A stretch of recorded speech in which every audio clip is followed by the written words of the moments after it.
Well, hello everybody once again for a new episode of Talk 122 with your superintendent, Dr. Terrell Yarbrough. I'm happy that you all decided to join us once again.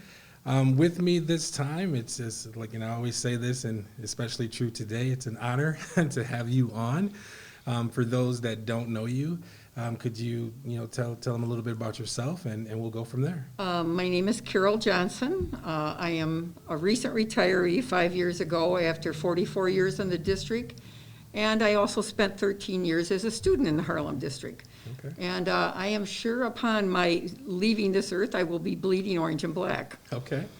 And wow, that's a lot of time, a lot of history. This is the alumni, edition, and so what I would like to kind of talk to the audience about, today, if you could, is a little bit of how you feel about Harlem Pride and things that you've seen throughout your time and excited about, and then to the future. Like what, as a Harlem grad, like what are you looking forward to, things that we do? Well, I mean, my time has spanned over a long time since, 1956 is when I started in the district. And the best part to me has been to see we were just a little kind of hick school out here in the country. I mean, this was all farm field when I was in high school. And that we've become kind of more, I mean, we're one of the powerhouses in the district. I mean, we're one of the larger schools. Our athletic teams are very, always getting many accolades within the conference. Academically, we've come a long way. And I guess my hope would be is, as an alumni, I love to stay involved. I've watched all your podcasts. I still stay on all the student council activities that are going on. I showed up at a couple homecoming events and stuff this year. Is that stay connected with the school.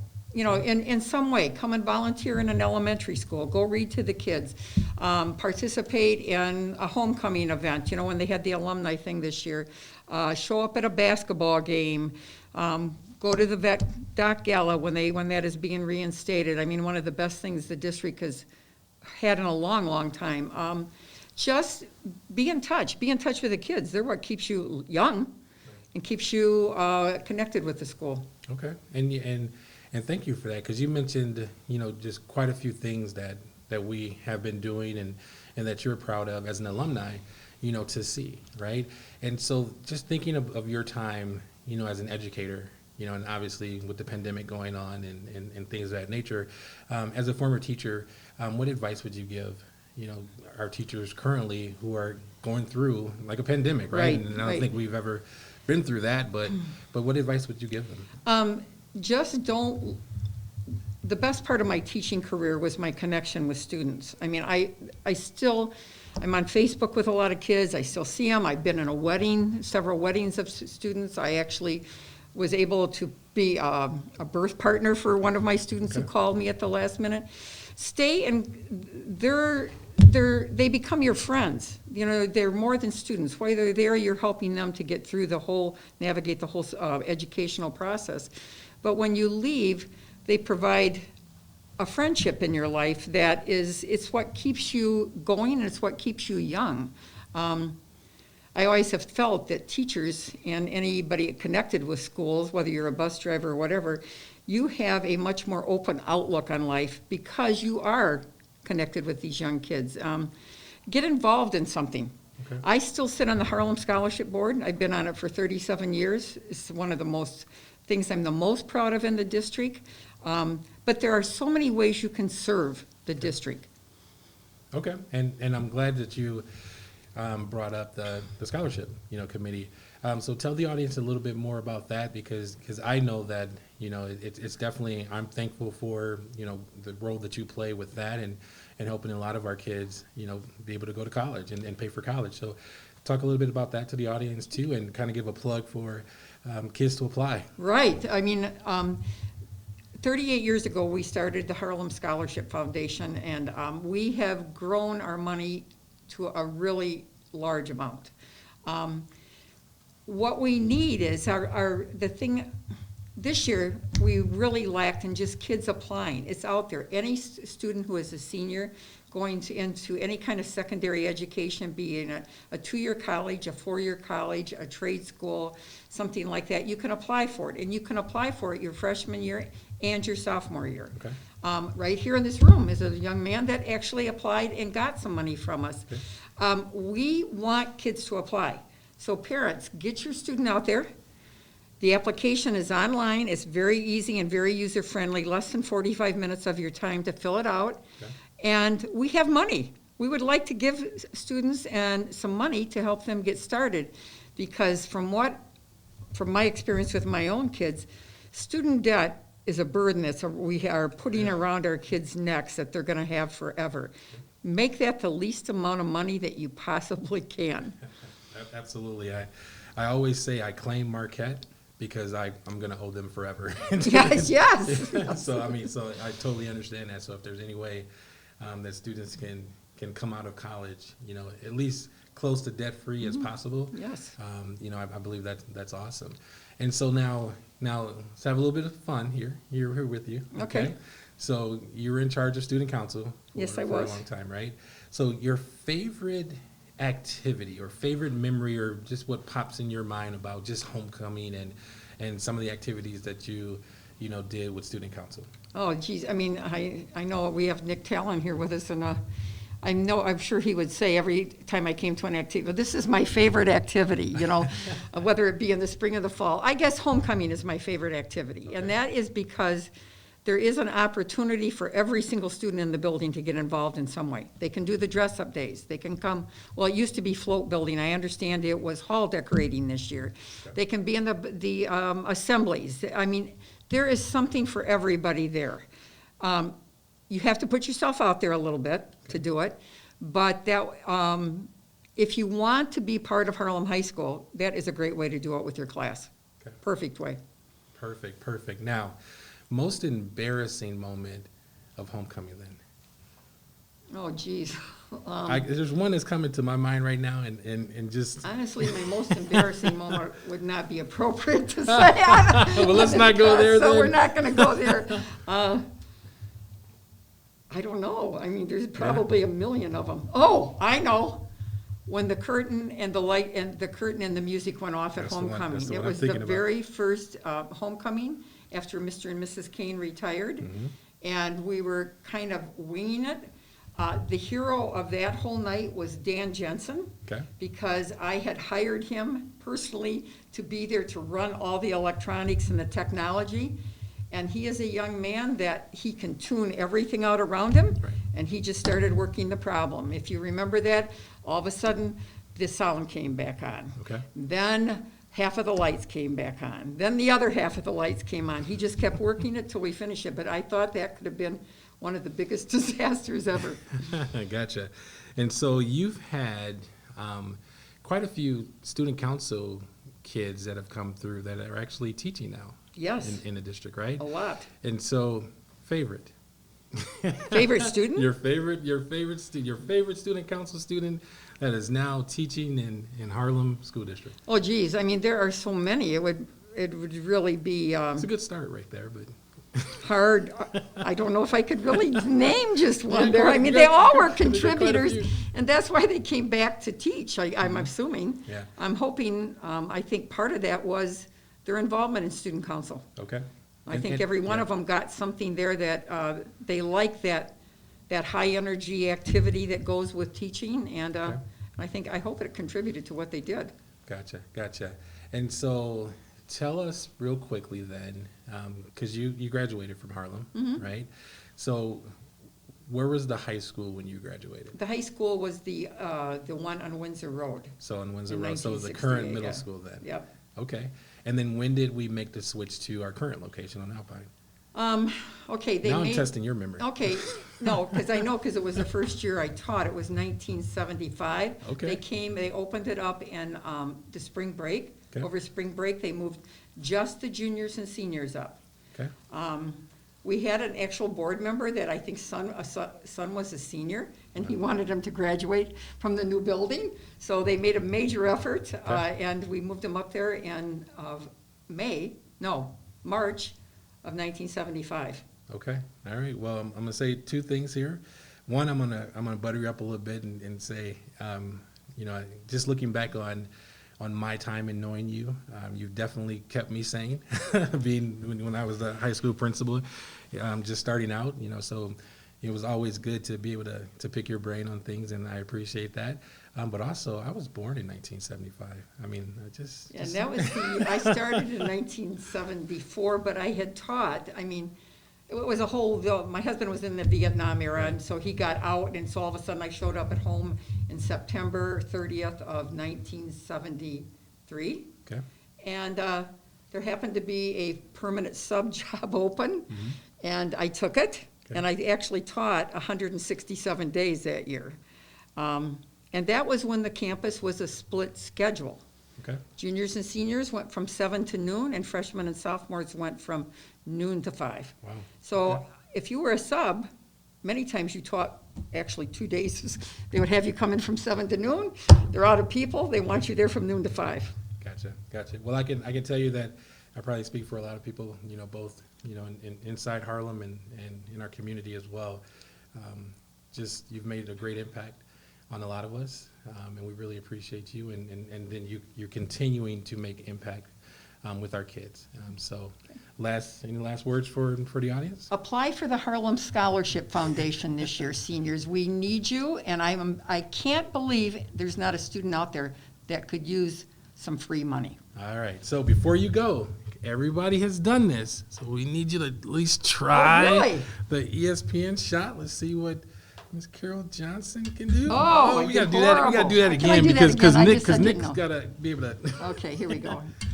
Oh, there we go. That's All why I right. taught physical education first. Well, thank you, Carol. I Thank appreciate you.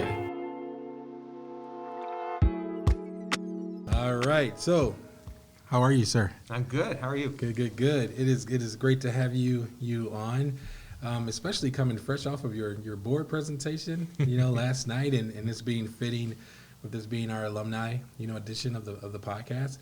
So if you could tell the audience, your name and your role in the district, and then we'll kind of go from there. Okay, my name is Alex Gary. I'm a 1987 grad from Harlem, and I'm now currently a full-time substitute teacher. Okay. And for the last couple of years, I've been working with the district on building kind of an alumni network. Okay. So tell us, and that's exciting, and thank you, one, for being a Harlem grad and coming back. I think that's the ultimate, right? Is when you're able to, go through schooling in a district and then come back and teach and things like that. That for me, that's a testament to what we're doing, right? That we're appealing enough for graduates to come back. So that's great. And so let's talk a little bit about, the alumni piece, that you do and how that's having an impact, on Harlem.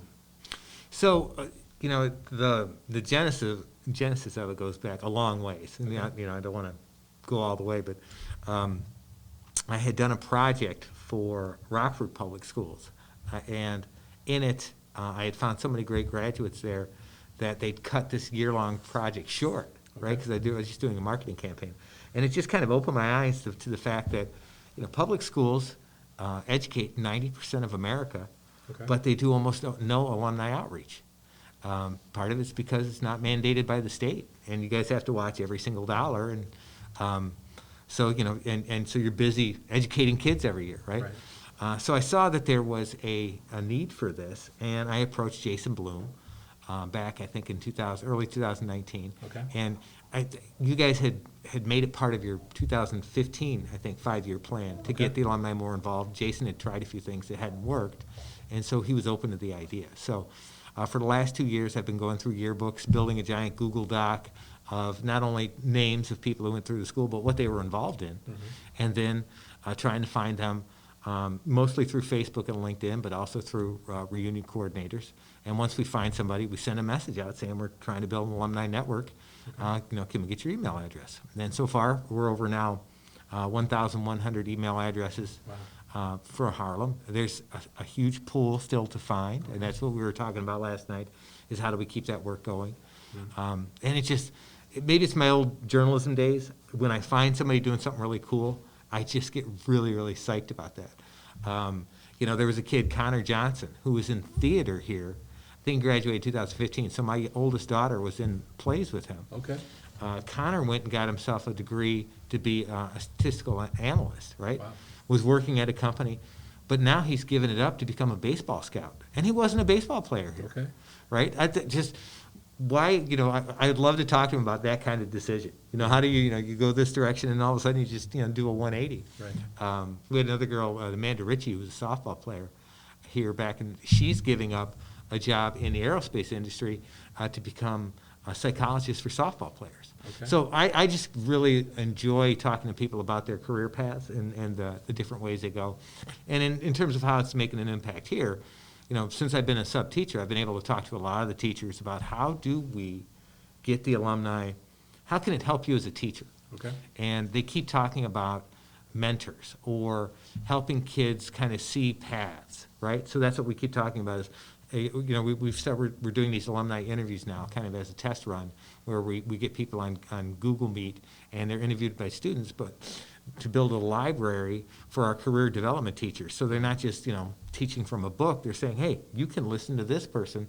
They went to Harlem and now they work for, Blue Origins out in California and they make rockets to the moon. So. Right. And I like that because, especially for our current kids, right, to be able to not only be exposed to a career, but to be able to talk to someone who, in a sense, walked the same halls as they're currently walking, right, and decided to take a career path that may have changed, over the course of their young lives, and that's great, and so I appreciate that.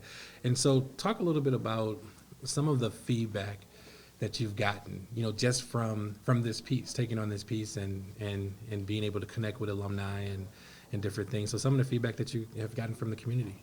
Well, the interesting thing is I'm getting a really good response rate from the alumni themselves. Okay. I have a 30% success rate and that's from actually trying to find somebody. Do I find them? If I do, send them a message. And if I send the message, they respond. 30% of the time, I get a response. Right. I've gotten very, very few people saying, no, I want nothing to do with Harlem. Right. Okay.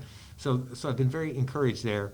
When we started these alumni interviews, I messaged 3 people that I thought would be good right away. They all responded within 24 hours, yes, right?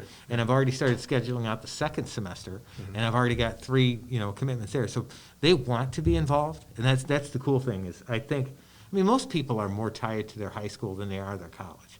I went to NIU, love that school, but all my heart's with Harlem, and I think that's the case in general. And since public schools typically don't reach out to their alumni, I mean, I think these kids are kind of eager, really, to give back. And that's what I've found from the alumni. From the teacher standpoint, we had our first theater performance. We sent out a specialized email to kids who'd been in theater. And Chris Engler, the director of the theater program, said he had 20 to 25 alumni. It's his largest turnout. And that's from one email.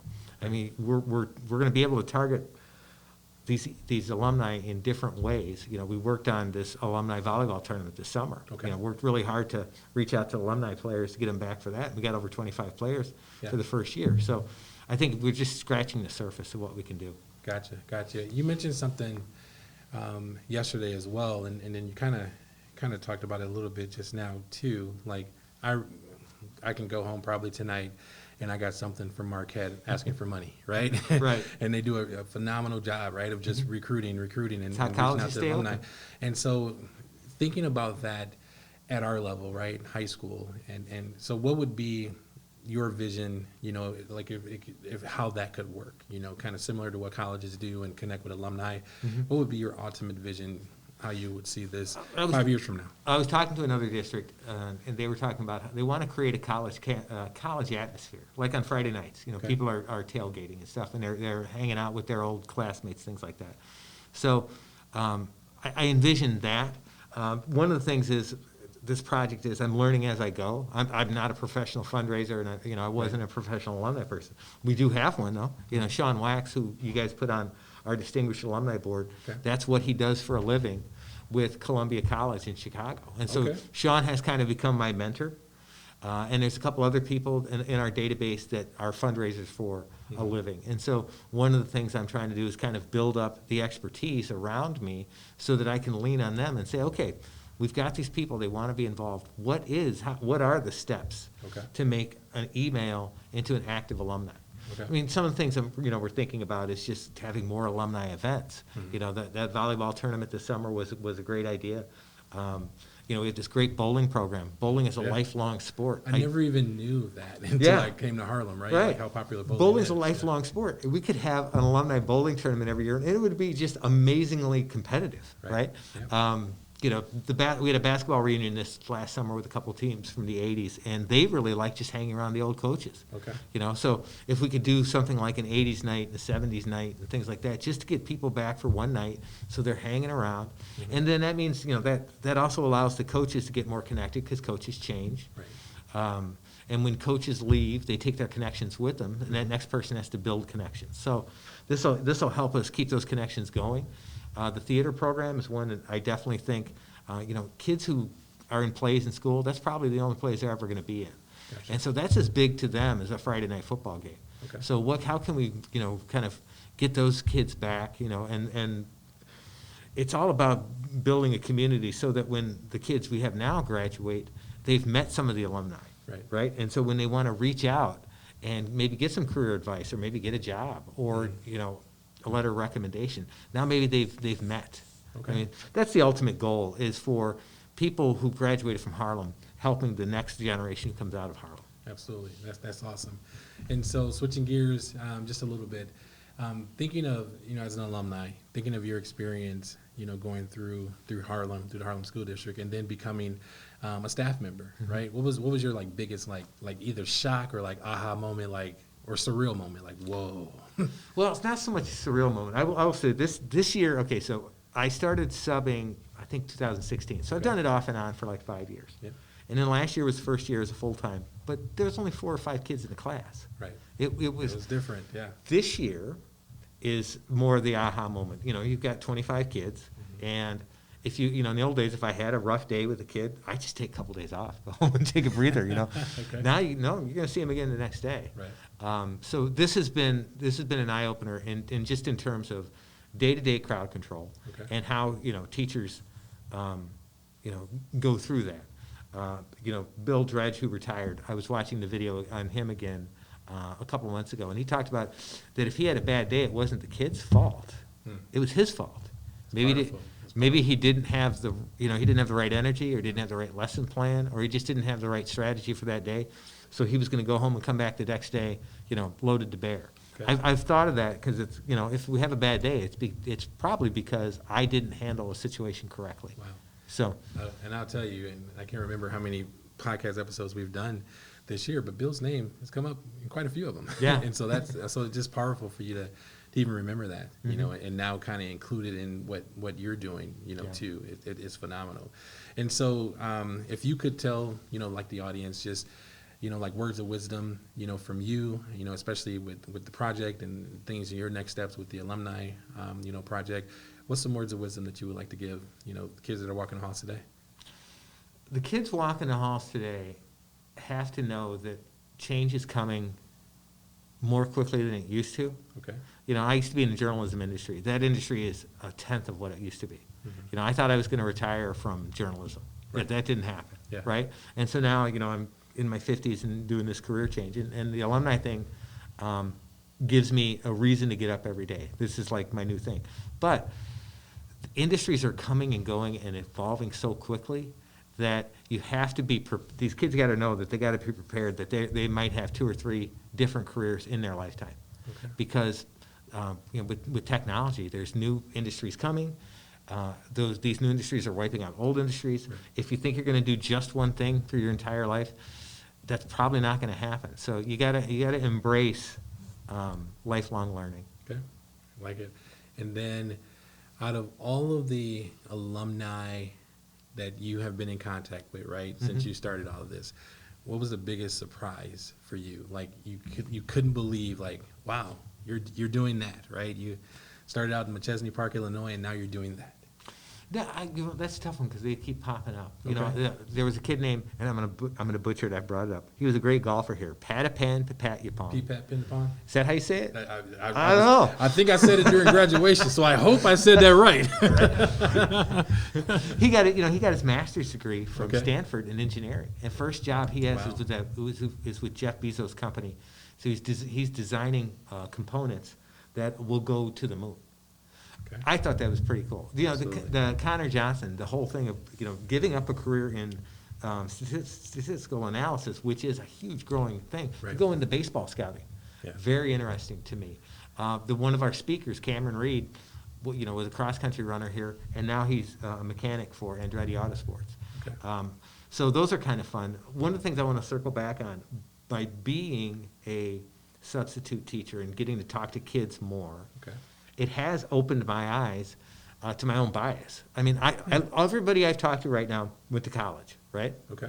Okay, last year I was asking kids who do they want to see, like at CareerCon, and a really large chunk of them wanted to talk to people who build houses, Okay. you know, run machines, you know, just work with their hands. Awesome. You know, because that was not me growing up. You know, college was the thing, and so I look into that. But I still, you know, just being in there, I realize how many kids of ours still want to do trades. That's what they grew up liking to do. College is not for them. That was an eye opener for me, and that has opened my eyes in terms of also making a list of people in trades or in construction, things like that, because there's a large chunk of kids that's what they aspire to. Gotcha. And that's important, and I'm glad you said that. So as we move, you know, further along in our district with our pathways, right, and getting our kids to pick a certain path and things like that, it's not just college, right? It's a career as well, and that's outstanding. So I really appreciate you being on and sharing, you know, your words of wisdom, you know, with the audience. So now it's the moment of truth with our ESPN shot here. Some people have made it, some people have not. Let's test your skills here. This is nerve-wracking. Now, I'm a stat guy. What's the success rate so far? Ooh, it's been, yeah, maybe, yeah, maybe 2 or 3. You're a old basketball coach. You should be doing a shot chart. All All right. right, here we go. You gotta try one more time. All right, Yeah, you need a little more juice yeah, than that. yeah, All right, yeah, let's see. try one more I don't time. want to fly We fly give you over. one more. Oh, banked in. Oh, All that's, right. I think I cheated, but that's all right. That's all right. Well, again, appreciate you being on, and you take care. Thank you very much. All right, good. All right, well, we got Jake the Barber on the episode. It's fitting that we have you on, obviously, the alumni episode here, and I'm excited to have you on because obviously you make me look good, I think, you know, with my haircuts, and I got to tell you before we continue, I was in a parent meeting, just coincidentally this afternoon, and you know, obviously, you know, working through some situations, and the student comes in, and he looks and he says, "Who cuts your hair?" I'm like, huh? We're working through a situation, serious situation. First thing he says is, "Who cut your hair?" And I said, you know what?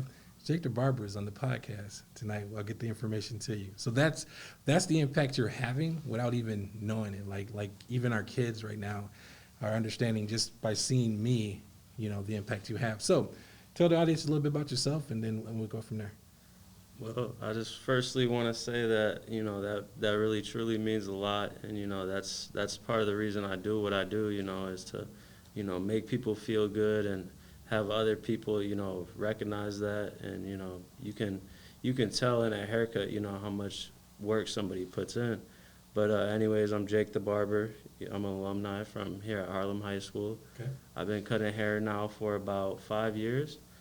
And, I mean, all I can say is I'm blessed, you know, to do what I do, to be able to do that every day, and, you know, to make a living and a career out of it, you know, it's a blessing. So now, when did you graduate? So I graduated in 2017. Okay, shout out to class Yep, 2017. shout out class of 2017, one of the best classes. Okay. But And so when you were going through school, did you ever imagine yourself, right, cutting hair and actually making it a living, right? Kind of go through your thought process, you know, as you were going through school. Funny you say that is, you know, I would, if you would ask me freshman year, sophomore year, what I wanted to do, I would have never imagined being a barber. Okay. It was kind of just something that happened. Me and my younger brother Alex, you know, growing up, our mom would always cut our hair, and you know, we were real picky and, you know, trying to get her to do it how we wanted it, and it just never turned out. So, you know, she'd take us different places. Everybody knows Great Clips, you know how that goes. Right, yeah.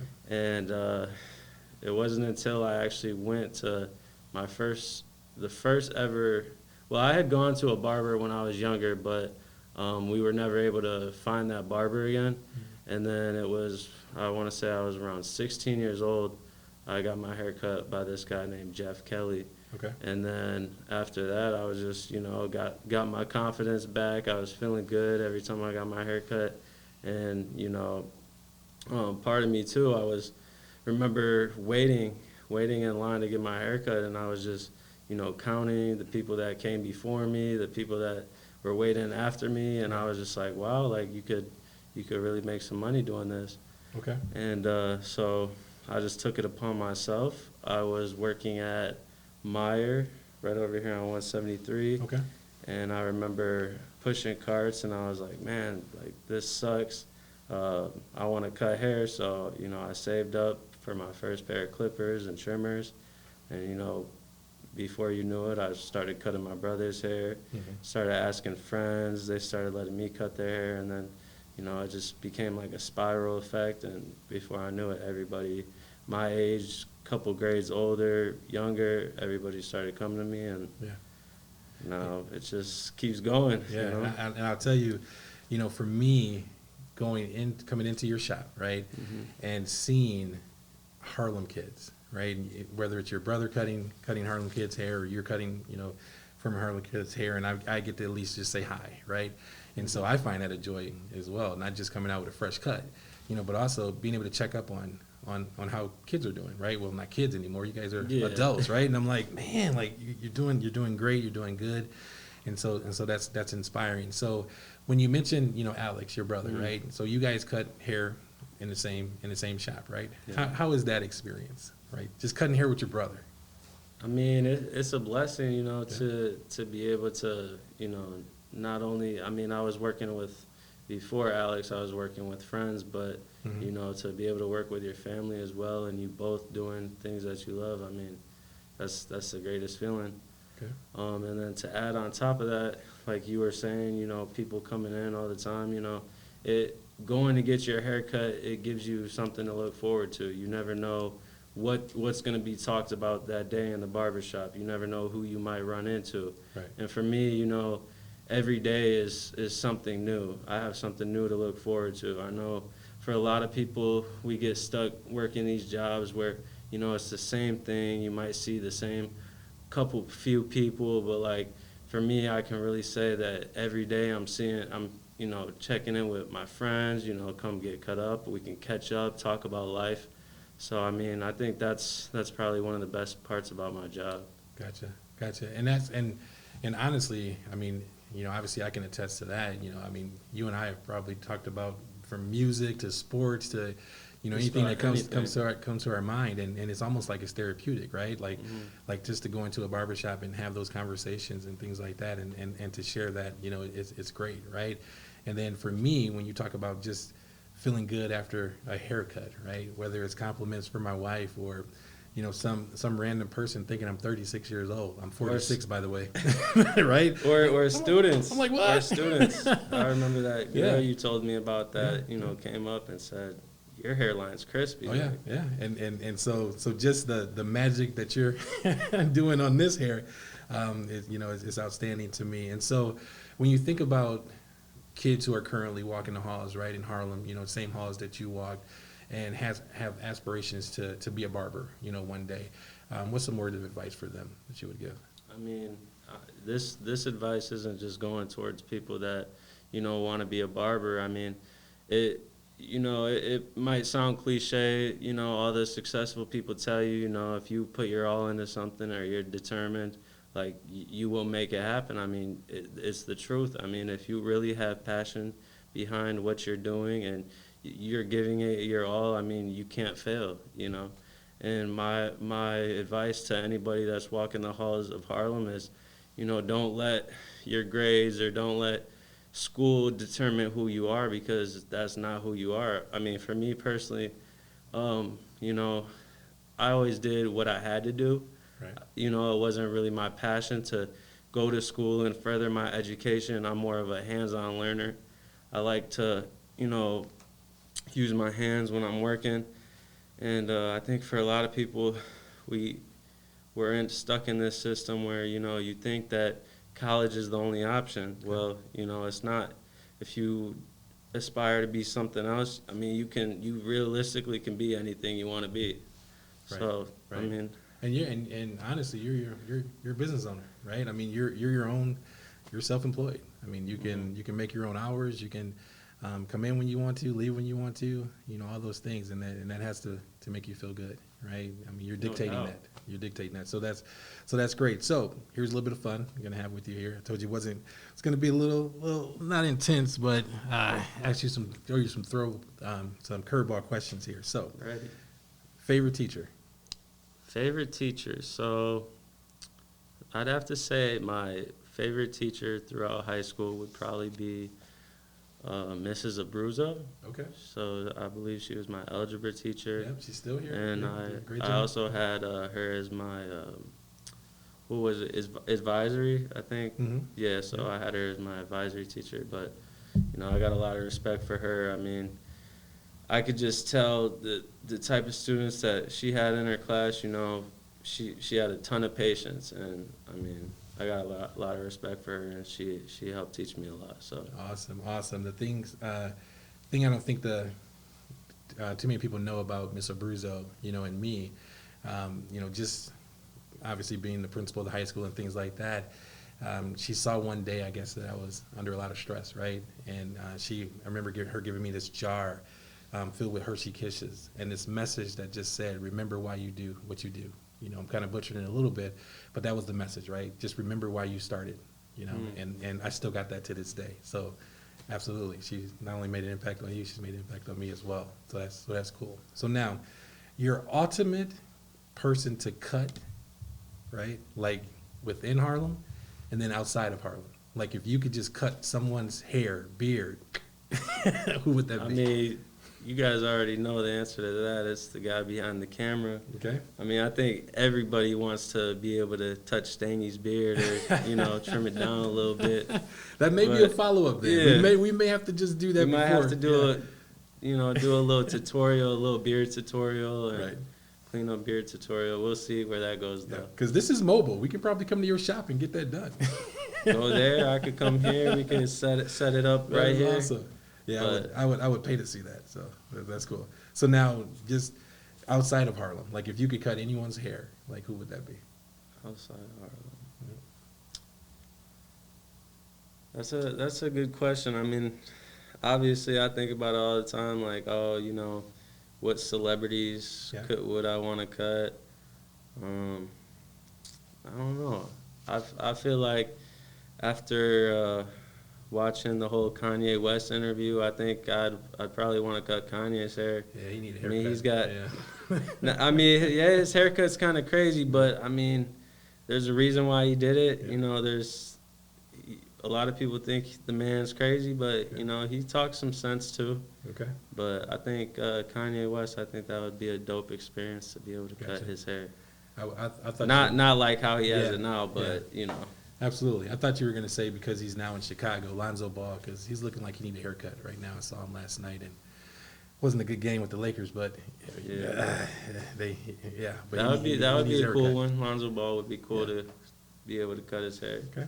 All right. So any last words of advice that you want to give anyone that's looking today, and obviously shout outs to your business and and where you cut hair and things like that. So any last words of advice? Yeah. Because people are looking for where you are too. So Mhm. tell them where you Oh, are. and how they okay. can find you. So before I finish, you can go ahead and check me out at The Vibe. It's located on 11824 Main Street, Roscoe, Illinois, and we are attached to Ambitious Ink Tattoo Studio. So if you guys would like to book an appointment with me, you can on the Booksy app. That's BOOKSY, and I believe they changed the color of the app. Is it still green? Still green. Still green. So yeah, go on there, search Jake the Barber, and it shows the list of the different types of services I provide, and you can go ahead and go on there to book your appointment. Yeah, gotta support our graduates. So yeah, so check them out. Check them out. And so what was your question? And I'm So sorry. just words of advice, just what you. So wanna- words of advice are just, in this world, a lot of people, you just have to be a sponge and never think that you know too much information or that, you're better than anybody else, because everybody in this world has something to provide and something to offer, whether it might be, money, knowledge, anything. So my number one word of advice is never think that you are better than anybody else, because we are all human and we all have things that can help each other become better. Awesome. So- Powerful. Thank you. Well, it's a moment of truth for you. Let's see if you can make this Let's ESPN see. shot. I know Might have a you're a couple soccer moves. player, but I could hoop a little bit too. all right, all right. Hey, it was there. We're gonna give you one more. We're gonna give you one more. That was close though. That was close. Okay, we're gonna keep that first one. Yeah, just keep the first one. I love it. I love it. Well, again, thank you everyone for tuning in to our alumni edition. We had it kind of spanned there from the 70s to the 80s to 2017. Really loved it. Appreciate you guys tuning in. And like always, I am Harlem. You are Harlem. We are Harlem. So until the next time, take care.